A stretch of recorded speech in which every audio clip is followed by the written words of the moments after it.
ఉమ్మడి కరీంనగర్ జిల్లా వ్యాప్తంగా వందలాది రైస్ మిల్లులు, పారాబాయిల్డ్ రైస్ మిల్లులు ఉన్నాయి. అందులో అవకతవకలు జరిగాయని చెప్పి గత ప్రభుత్వ హయాం నుంచి సైతం విచారణ జరుగుతుంది. తాజాగా విజిలెన్స్ అధికారులు ముప్పేట దాడి చేస్తున్నారు, పలు రికార్డులు స్వాధీనం చేస్తున్నారు. ఉమ్మడి కరీంనగర్ జిల్లాలో దాదాపు 700 కోట్ల రూపాయల అబ్బో ఇక్కడ కేజీ చీరలు కొంటే అర కేజీ చీరలు ఫ్రీ అంట. మంగళ్య షాపింగ్ మాల్, కేజీల్లో సేల్, టన్నుల్లో ఆనందం. కుంభకోణం చోటు చేసుకుంది. దీనిలో విస్తుపోయే నిజాలు బయటకు వస్తున్నాయి.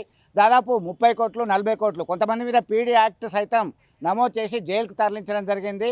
సన్నబియ్యాన్ని అక్రమంగా తరలించడం, మళ్ళీ ప్రభుత్వానికి చెల్లించాల్సింది ఇవ్వకపోవడంతో కేసులు అవుతున్నాయి.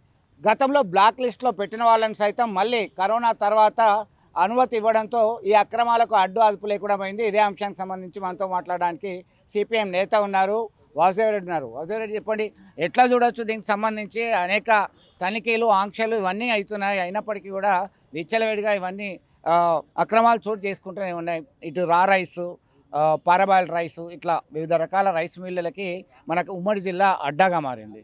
దీనిలో అత్యధిక అక్రమాలు సైతం చోటు చేసుకున్నాయి. ఎట్లా చూడొచ్చు?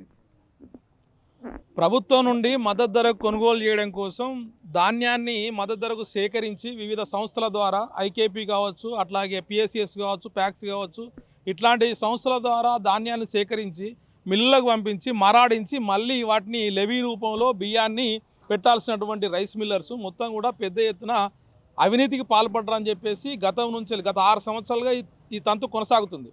1-2 కాదు, అనేక మిల్లుల్లో ఈ తంతు కొనసాగుతూ ఉంది. అయితే న్యాయంగా సరైనటువంటి రీతిలో చేసేటువంటి మిల్లర్లు కూడా ఉన్నారు, ప్రభుత్వానికి ఇస్తున్నటువంటి వాళ్ళు కూడా ఉన్నారు.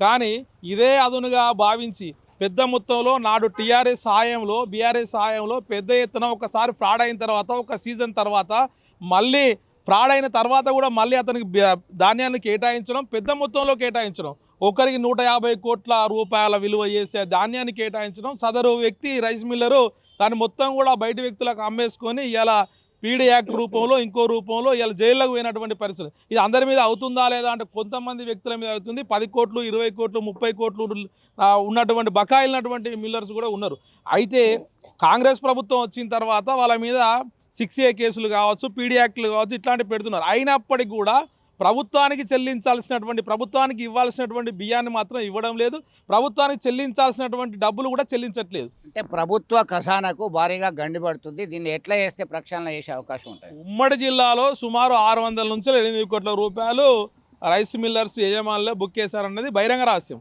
కానీ ఈ మధ్య కాలంలో రాష్ట్రం నుంచి వెళ్ళే విజిలెన్స్ అధికారులు తనిఖీలు చేస్తున్నారు.